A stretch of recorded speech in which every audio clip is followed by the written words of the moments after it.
शंभूराजे आणि कविकलश दोघेही भरधाव वेगाने घोडी फेकत होते। पाण्यातून वाळूतून ती जनावरे जीवाच्या जोराने पुढे धाव घेत होती। कविकलशांच्या हाताला अतिशय तीव्र वेदना होत होते। रक्ताची धार थांबत नव्हती। आपल्या प्राणप्रिय राजाला गुंतवून टाकणे हे जीवाला बरे वाटत नव्हते। राजांनी आपल्यासोबत फक्त 15 घोडेस्वार घेतले होते। राजांना अशा अचानक उद्भवलेल्या महासंकटाला गुंगारा द्यायचा होता। गनिमाने भरलेल्या रानातून प्रथम जीवानीशी बाहेर पडायचे होते। कविकलश घोडा फेकता फेकता कळवळून ओरडले, राजना पागी जाईये, माझी फिक्र करू नका, मला इथेच थांबू दे। कविराजांच्या काळ्या करवंदी आबाळासारखा भरून आलेला चेहरा शंभूराजांनी पाहिला, परंतु त्याही स्थितीत ते त्यांची मनधरणी करत त्यांना बेपर्वाईच्या सुरात बोलले, नाही कविराज, ते शक्य नाही। जो दरबारात आणि स्मशानातही संघ सोबत करतो त्यालाच खरा मित्र म्हणतात। नावडी बंदरातून घोडा फेकत जवळपास 2 कोसांचं अंतर दौडून ते पुढे आले होते। शंभूराजांचे लक्ष उजव्या हाताकडे गेले। समोरच्या झाडीत नदी तीरावरचा सरदेसायांचा वाडा दिसत होता। उजव्या हाताची मंदिरे आणि हिरव्या झाडीत अर्धवट लपलेले त्याचे कळस सारे काही चिडचूप भासत होते। पाण्यात पाय ठेवून बसलेल्या वाट सरूंसारख्या काठावरच्या दगडी पायऱ्या दिसत होत्या। राजांनी कचकन लगाम देऊन आपला घोडा थांबवला। गरकन पाठीमागे शास्त्री नदीच्या पात्राकडे पाहिले। पात्रातील वाळू सकाळच्या उन्हात चमचमत होती। मध्येच पाण्याचे छोटेसे प्रवाह आणि रेताड दृष्टीस पडत होते। नावडीकडे अचानक झालेल्या हमल्याचा इकडे कसब्याकडे फारसा सुगावा लागल्याची दिसत नव्हती। त्यातच वेदनेने तडपडणारा रक्ताळलेला हात कविकलशांनी आपल्या छातीवर दाबून धरलेला।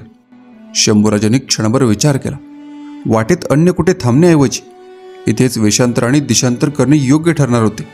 अन्यथा तसेच पुढे धावल्यास राजवस्त्रांवरून आणि अंगावरच्या दागदागिन्यांवरून घात व्हायची शक्यता होती।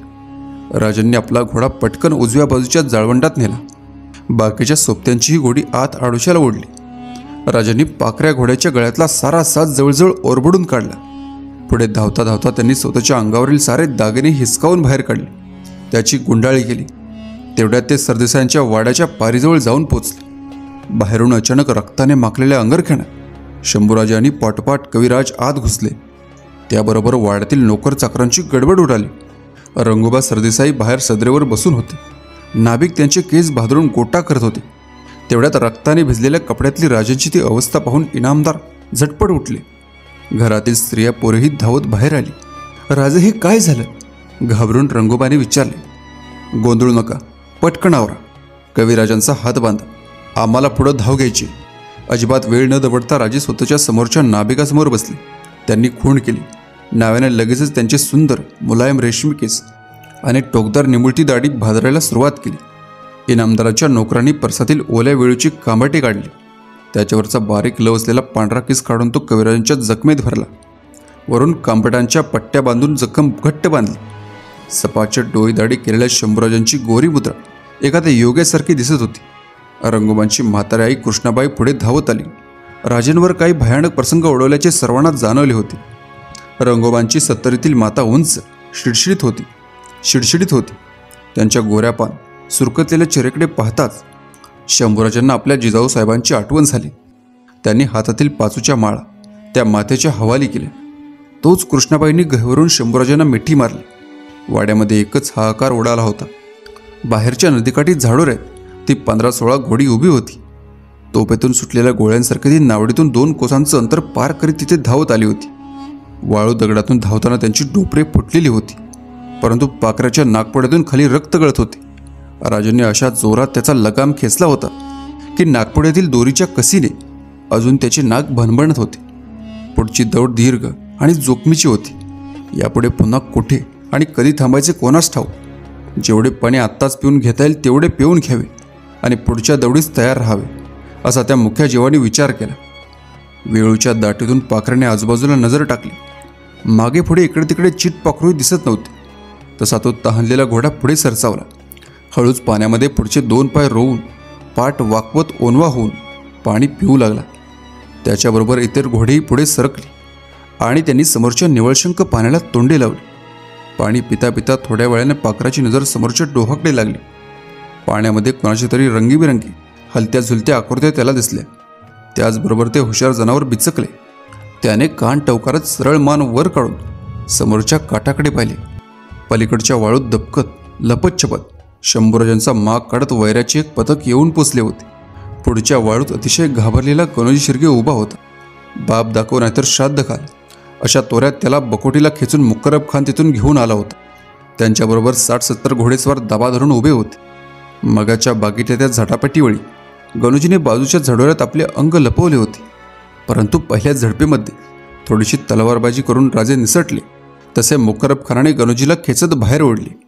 सुरुवातीला खानाच्या 2000 लष्करांचा लोंढा अजून संगमेश्वरच्या शिवारातच होता. शिवाय शंभूराजांकडे नेमका किती फौजपाटा आहे याचाही मुकरब खानाला अंदाज घ्यायचा होता. त्यामुळे सलामीला त्याने थोडीशी माघार घेतली होती.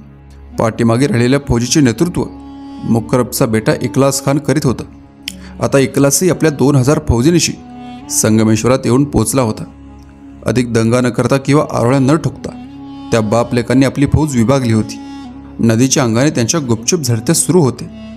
वाळूत उभे असलेल्या गणोजीची जळकी नजर समोरच्या डोहा पलीकडे गेली. त्या झाडीत गुपचूप चोरासारखी पाणी पिणारी ती घोडी, त्यांच्या अंगावरच्या त्या रेशमी झुली आणि त्यापेक्षाही पाखराच्या पायात गुडघ्याच्या वर घातलेले सोन्याचे 4-4 तोडे त्याला दिसले. तसा तो हळू चेकाळ्या सुरात मुकरब खानाला बोलला, खान साहेब, तो पहा संभाचा घोडा. पाखराने आपल्याकडे श्वास रोखून पाहणारे वैरी जोखले. तसा तो इनामी घोडा गरकन पाठीमागे वळला. मोठमोठ्याने किंकाळत शंभूराजांना धोक्याचा इशारा देत वाड्याकडे जीवाच्या आकांताने धावू लागला. तोवर शंभूराजांनी आत वाड्यावर आवरावर केली होती. ते रंगोमाच्या मातेचा निरोप घेत होते. इतक्यात राजांच्या कानावर पाखराचे ते अशुभ किंकाळणे आले. तसे त्यांची काळी चरकले. त्यांनी ओळखले, निश्चितच वाड्याला वेढा पडू लागला आहे. क्षणभर शंभूराजांनी जिजाऊंचे, शिवरायांचे आणि जगदंबेचे स्मरण केले. हाच वक्त होता या जंगलातून फरार व्हायचा, राणपकरासारखी भरारी घ्यायचा. त्यांनी कविकलशांकडे पाहिले.